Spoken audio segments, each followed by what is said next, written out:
if you could summarise capitalism, what it is, as succinctly as possible, what would you say capitalism is? Well, capitalism is a system in which capitalists use money to make more money. And the classic way in which they do that is they go into the market and they buy means of production and they buy labour power and they put it to work and they make a commodity and they sell the commodity. And at the end of the day, they end up with more money than they had at the beginning of the day. And then the next day, they take some of that more money and make even more money. So capitalism is a constantly expanding system of accumulation of wealth and power in capitalist hands. And how old would you say it is as a system? It had a merchant form way back in the 15th, 16th century, but the industrial form really came in the 19th century, which was when you started to employ wage labour in large factories, and then they were the ones who created the value which capitalists could then appropriate at the end of the day when they sold the commodity that had been made. And capitalism isn't as smooth and as simple and as easy in making that process happen as some would like us to believe. So what are the contradictions within that process of capital accumulation? Well, capital accumulation is a sort of continuous process, and at any moment there could be a blockage. I mean, I can take money and then I can look for labour power, and maybe all the labour is on strike, so I can't find the labour, or I can't find the means of production because all the iron ore has run out, or all the resources have run out, or something of that kind. And even when I get the production process going, there can be all kinds of things go wrong with the technology. And then when I've got the commodity, I've got to find a market for it. And if I've made something that nobody wants, then all that effort I've put in goes to waste. So there are many points where, in fact, the circulation process of capital can come unstuck. And if you think of it as a continuous process, then any break in the continuity means that actually there's going to be a crisis for capital. And big question, can capitalism as a system, the industrial capital that you're talking about, the industrial capitalist model that you're talking about that began in the 19th century, can that end? And if it does or can end, what comes after it? Well, there are a number of problems with this system. One is that it's about continuous growth. And this arises because capitalists reinvest some of their money. I always think, well, if they were normal people, they would just take the extra and consume it and have a good time. But they can't do that because they're in a situation of competition with other capitalists. So if they don't reinvest, others will, and soon they'll be driven out. So the result of that is that capitalism is a system which is about continuous growth. And growth compounds, and as it compounds, it gets larger and larger and larger. So what we've seen since the 19th century is a capitalist system that's expanded geographically in intensity. More and more commodities are coming on market. Now, if you think about that process and say, can that go on for thousands of years? The answer is no, it can't.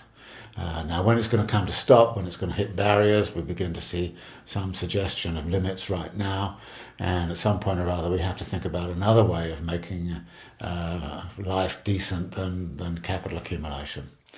The story of what's happened since the fall of the Berlin Wall, since the Chinese and much of the sort of global South's labour market's been absorbed into the global labour market, the big story is that actually poverty's been reduced.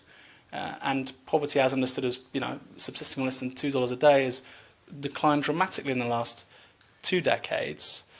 So what do you say to those people that go, look, in the global north, in the west, the microwave I've just bought is cheaper than ever, and at the same time those workers in Guangzhou are seeing rising living standards. So what's the problem?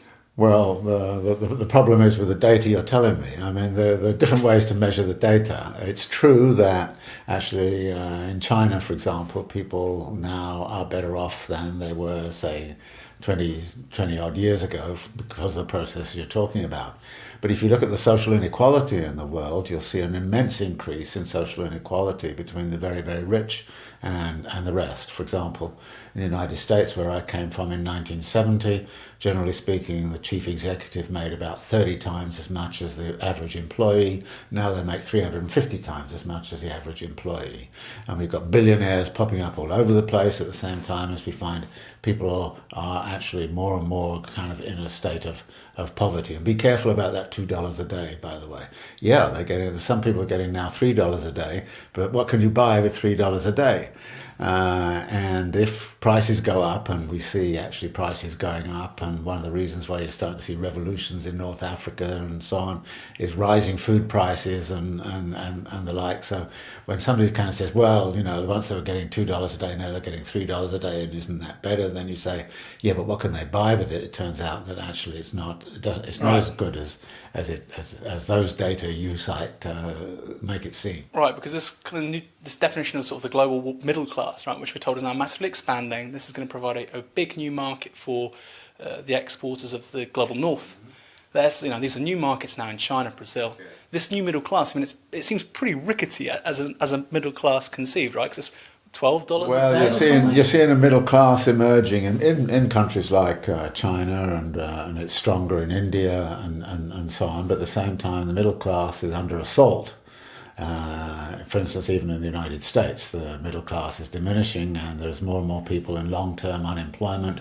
There's more and more people who are just not entering into the labour force.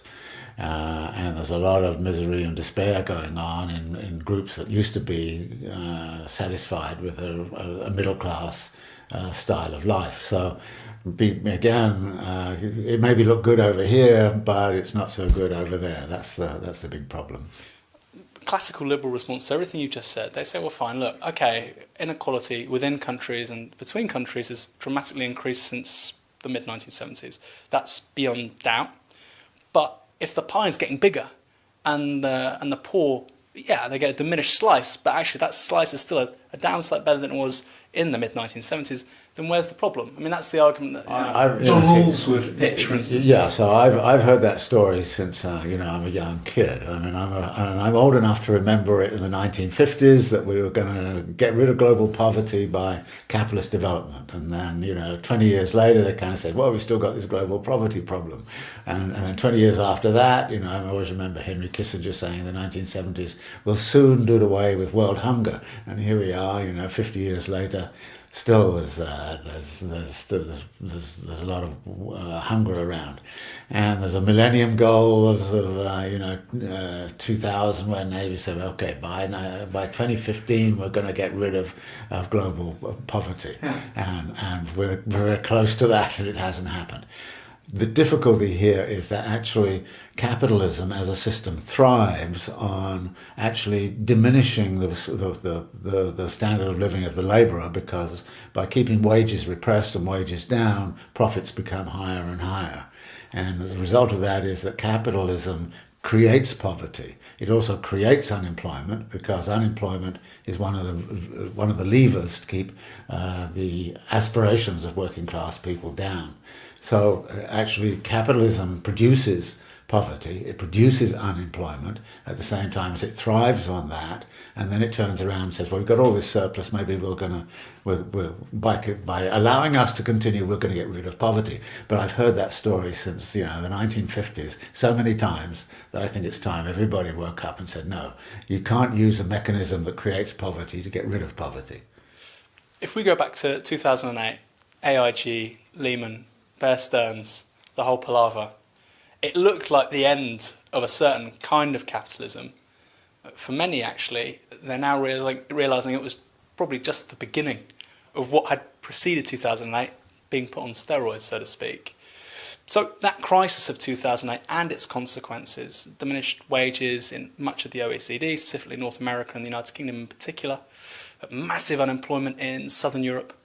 How big is that crisis? Because initially it was being compared to the recession of the early 1990s, and then they said, okay, well maybe it's as bad as that of the kind of the late 1980s. Gradually people started talking about the Great Depression, or indeed the 1870s. So within a historical context, how big was the crisis of 2008? Crises are always about creative destruction, and one of the questions you have to ask is who's benefiting from the creation and who's bearing the costs of the destruction. Officially, we came out of the crisis in 2009, if you look at profit rates. profit rates recovered by 2009. By 2009, even the financial sector had been bailed out, most parts of the world, successfully. So capital was doing all right. And actually, if you look at the data, what you'll also see is the top 1%, as we famously refer to them now, actually came out of it by 2009 very well and have actually increased their wealth and power very significantly since 2009. So you would say that for the wealthy and for capitalist corporations and for capitalist businesses, the crisis is effectively over in 2009. The difficulty was that actually for most of the people, this was not the case. That unemployment has not has not been cured, and we've got a very, very sort of serious problem of diminishing living standards. The share of wages in national income has continued to decline. In fact, it's the continuation of the neoliberal mantra we've heard since the 1970s, which is, keep labour under wraps, keep the wage rate down, and capital accumulation can spiral on upwards. So what we've seen is creative destruction, and a certain class, a group of the class, has actually come out of this very well. Whereas the mass of the population, which relies not only on wage rate but also on state expenditures, because also we've got this mantra about austerity in state budgets, people who rely on that are much worse off. So there are certain people who are bearing the costs of the destruction, and that's actually the mass of the people, whereas the capitalist class and the billionaires club is getting richer and richer. I mean, Oxfam did some calculations and suggested that the increasing wealth of the billionaires club in 2012 would have been sufficient to actually cure global poverty. I mean, but that's not happening. That's not where the wealth is going. It's going into a few people's pockets. So if 2008 was the big event for capital in recent years, 2011 might be identified as the big year for contentious responses to that crisis. You've just pointed out the Arab Spring, of course, but there were movements across much of the global north as well. Spain with the 15M, the J14 in Israel, of course Occupy primarily in the US, but elsewhere as well. Did Occupy now, 3 years have passed, did Occupy fail? Because it seems to me there was a historical opportunity to advance broad demands that could have created cross-class coalitions, precisely the thing you think is necessary, and you cite towards the end of your most recent book. Did Occupy fail in doing that? I don't think Occupy actually was even started, really, in a sense. It was a voluntaristic, immediate kind of movement. And in fact, what we've seen around the world over the last 20 years is more and more events which are just eruptions of discontent. I mean, here in London, there was the kind of the riot. What we've seen in Brazil just recently is another example. What we saw in Taksim Square. There are these eruptions of discontent, which to me signals a broad global discontent with the conditions which are actually arising out of the way capital is working these days. Occupy was one of those events, and it started, and it had it was a fairly small movement, even though it was claiming to represent the 99%. It was a small movement that made those claims. And what was interesting to me, well, two things were interesting. One was, in a very short time, they changed the conversation, and actually to the degree that we're talking about social inequality now as an issue, and to the degree that, for example, in New York City we have a mayor who's dedicated to doing something about social inequality, though frankly he's not going to be able to do it, and to the degree that this issue has come back into even Obama's speeches and so on, has everything to do with Occupy having changed the nature of the conversation. And it's interesting. Everybody now knows what people mean by the 1%. And it's almost become a piece of our own kind of political discourse that we talk all the time about the 1%, and everybody knows what we're talking about. So Occupy was successful in changing the conversation, and I think that's been important politically. The second thing was the speed and the violence of the reaction of the forces. I mean, the way the police came down on it so fast and so hard, suggests to me that actually there's a deep fear on the part of the bankers and the Wall Street crowd and the 1% that actually a populist movement of this kind might actually get teeth and might get claws, and that they would be endangered in some way. So in New York, for example, what we saw was a billionaire mayor being instructed by the billionaires of Wall Street to get the police out and kick these people around. And that's, the violent response of political power in relationship to Occupy was very marked compared to, say, the lack of any response of that kind to the Tea Party. The Tea Party could go out there and they could take stuff from the, National Monument or something like that, and nobody did anything. But Occupy was a real threat. I don't think they realized how much of a threat they probably were. And I don't think they ever managed to consolidate it. They have not gone away, of course. We're likely to see them resurgent in some way. And I think that those kinds of movements, as we've seen in Gezi Park in Istanbul, as we've seen in about 50 cities around Brazil recently, these movements are not dead. They're alive and well, and I think we're going to see a lot more of them. One of the big issues is how do they consolidate into something which has a coherent plan of campaign, as opposed to voicing discontent and voicing protest songs and protest music and all the rest of it. Intelligent conservatism has always been characterised by a great quote from Thomas Macaulay, reform so that you may preserve. It's also a similar line said by Prince Tancredi in De Lampedusa's Gattopardo. We have to change everything to keep everything the same. To what extent do you think that elites are aware of the nature of this crisis and the nature of the possibility of those kinds of contentious responses to that crisis, and that they are capable of adapting to new conditions and actually mitigating what may be a really contentious, politically powerful response? Or do you not see that coming? Because beyond the occasional George Soros quote, I don't really see it. No, I think the elites are divided. They're divided now by national. The billionaires club in India is very different, and Russia is rather different from elsewhere. So I don't think they have a consolidated view. There are some of them, like Soros and Buffett and the big philanthropists, who think that there's something that should be done. But by and large, I don't think the elites have an idea of what to do, because what they see, and I think this is, again, very significant, what they see is that the repressive apparatus, the policing apparatus, the surveillance and the power of the state could be fairly easily used to crush any movement of this kind. And I think that this is going to sometimes be done violently. In other cases, I think it's going to be simply controlled through infiltration. And I mentioned the violent response to Occupy Wall Street. We see a violent response in Turkey, for example, to what happened in Gezi Park, and I think that this is an ongoing issue. And I think right now, to the degree that there is any consolidated response on the part of the 1%, it's let the state take care of it. We give them, we elect them, we control them. Let them turn the police dogs on the people, and we can preserve our wealth that way. And there's very, very little empathy, I think, within the top 1% for the conditions of life of the mass of the population right now. So if the powerful, from Erdogan's Turkey to the United States to Spain, Italy, the UK, if the powerful are saying that perhaps we can no longer rule through consent, and where that's not the case, we have to resort to coercion, in that context, of what use are institutions and electoral processes for those who want to change things?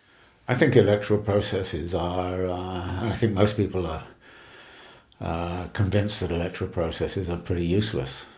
And that's a pretty strong conclusion. That the so-called democracy we have is really the democracy of money, power, and that there's nothing much that can be done. And there's continued hope that maybe you can do something different. For instance, I mentioned we have a liberal mayor elected in New York City who has made some gestures about what he wants to do, but what's immediately clear is the Wall Street power structure has moved in very, very fast, and has put a corral around his possibilities. They've essentially bought the Democratic governor of New York State, so the Democratic governor of New York State now disciplines the one person in the Democratic Party who might actually try to deliver some sort of transformative politics for the mass of the population. So again, I think the political people recognize the political process. Well, they may be wrong to do so, but I think there's a great frustration with the electoral process, and out of that, what we're beginning to see is what I would suggest is a new way of doing politics, which involves things like the protest movements and things like setting up assemblies, regional assemblies, trying to set up self-governance structures and so on to do politics by other means. It's not got very far, and what form it will take and how it will institutionalize itself, I think, is yet to be seen. But I think what we're seeing is a kind of a bypassing of the state and the bypassing of the political process, and an attempt to do something different, as we see in Spain through the Indignados, and as we've seen throughout many of the more continuous process movements that have existed in different countries. Final question. Are you an optimist? Depends which day of the week.